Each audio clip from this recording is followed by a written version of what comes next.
Welcome to Maymont's Toddler Time. My name is April, and today I'm going to be sharing with you one of our part-time educators, Deborah's favorite story and craft. So we are going to be reading the rainbow fish, as well as doing a rainbow fish craft, and then going on our way to explore some of the fish in Maymont's Nature Center. I find that this story is really important for this period of time. It's a story to remind us to be a little bit more selfless, not selfish, but selfless, and think of the needs of others and what is going to bring others joy. I think that's just a really important message right now. So, go ahead and show me your gills, and let's swim on over to our story. The Rainbow Fish by Meister.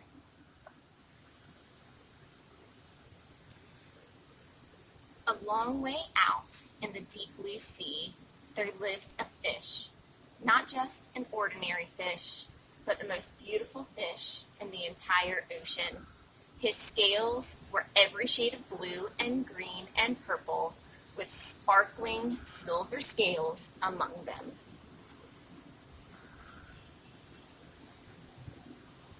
The other fish were amazed at his beauty. They called him Rainbow Fish. "Come on, Rainbow Fish," they would call. "Come and play with us." But the Rainbow Fish would just glide past, proud and silent, letting his scales shimmer. One day, a little blue fish followed after him. "Rainbow Fish," he called, "wait for me. Please give me one of your shiny scales. They are so wonderful, and you have so many."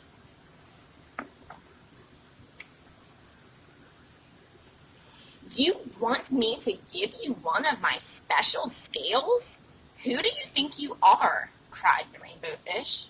"Get away from me." Shocked, the little blue fish swam away. He was so upset, he told all his friends what had happened. From then on, no one would have anything to do with the rainbow fish. They turned away when he swam by.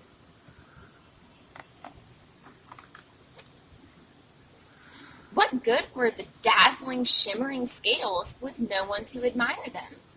Now he was the loneliest fish in the entire ocean. One day he poured out his troubles to the starfish.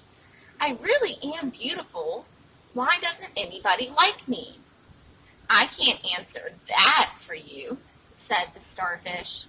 "But if you go beyond the coral reef to a deep cave, you will find the wise octopus. Maybe she can help you."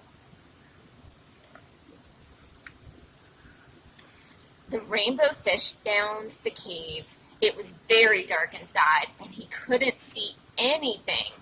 Then suddenly, two eyes caught him in their glare, and the octopus emerged from the darkness. "I have been waiting for you," said the octopus with a deep voice. "The waves have told me your story. This is my advice. Give a glittering scale to each of the other fish. You will no longer be the most beautiful fish in the sea, but you will discover how to be happy." "I can't," the rainbow fish started to say, but the octopus had already disappeared into a dark cloud of ink. "Give away my scales? My beautiful shining scales? Never. How could I ever be happy without them?"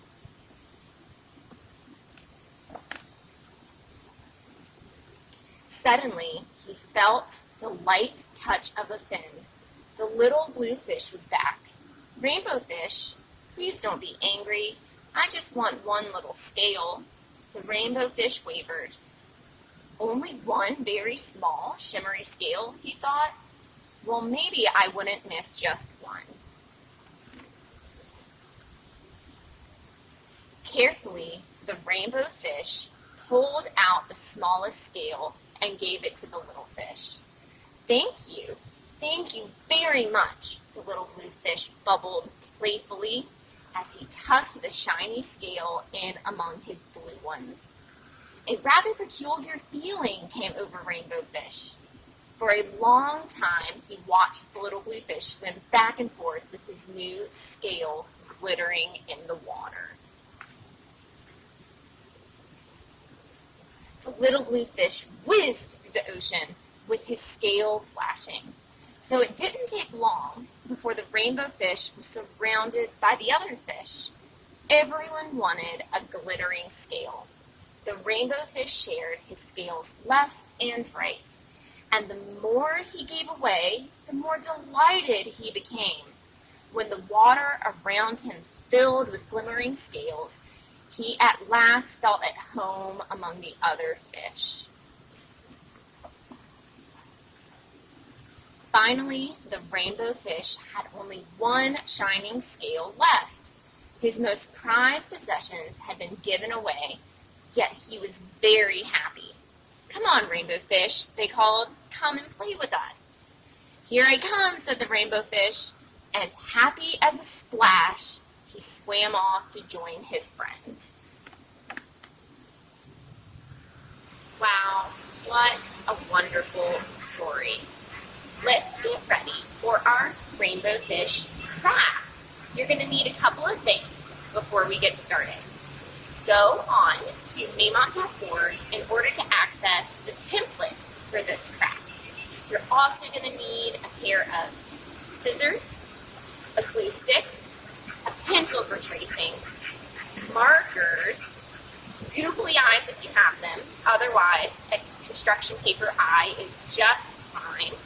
You're going to need some construction paper, as well as a coffee filter or paper towel.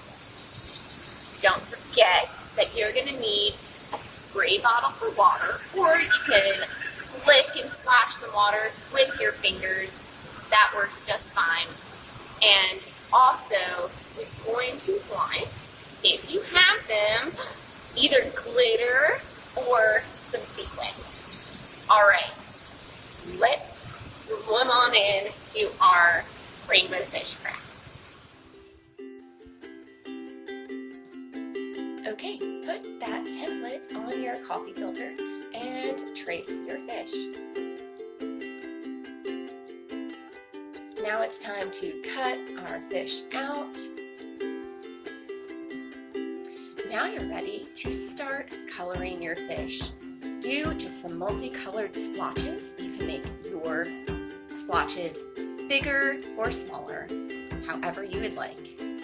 Now you get to spritz it with water, yay! And let it dry. Warm sunny day is perfect for this.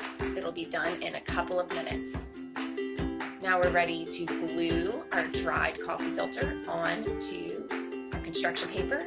And also you can draw or you can cut out the seaweed that you are going to add to your wonderful craft.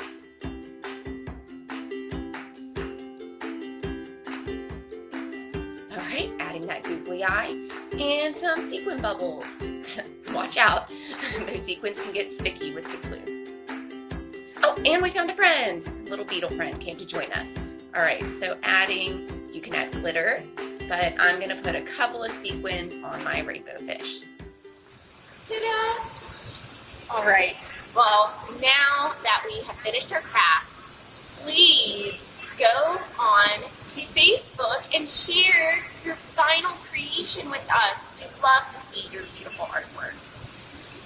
We are now gonna swim on over to our nature center fish. We're gonna meet our furfish as well as our striped bass. We're going to watch them have a little bit of their breakfast, and I'm curious if you'll be able to spot a photo bomb when we go meet them. Okay, let's take a splash. Oh my gosh, look at those cute striped burrfish. Burt and porcupine fish have visible, distinct spines that you can see on these little guys. A pufferfish, their spines or spikes are going to lay flat.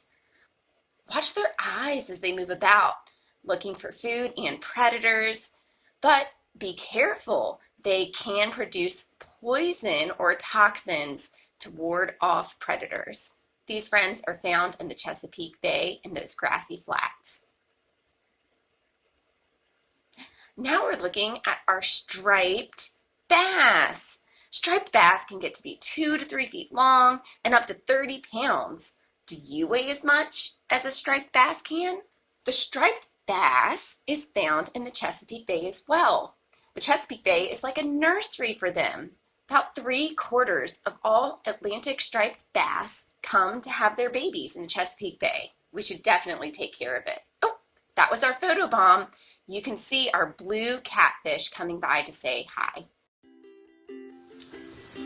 Thank you again for joining us for Maymont's virtual toddler time. I truly hope that you enjoyed today's craft, eating the fish, and then reading the rainbow fish. Have a wonderful week. Tune in again. Don't forget to check out some of our other virtual content. And remember, being selfless and making sure all things are equal is always going to bring everyone much more joy. Take care.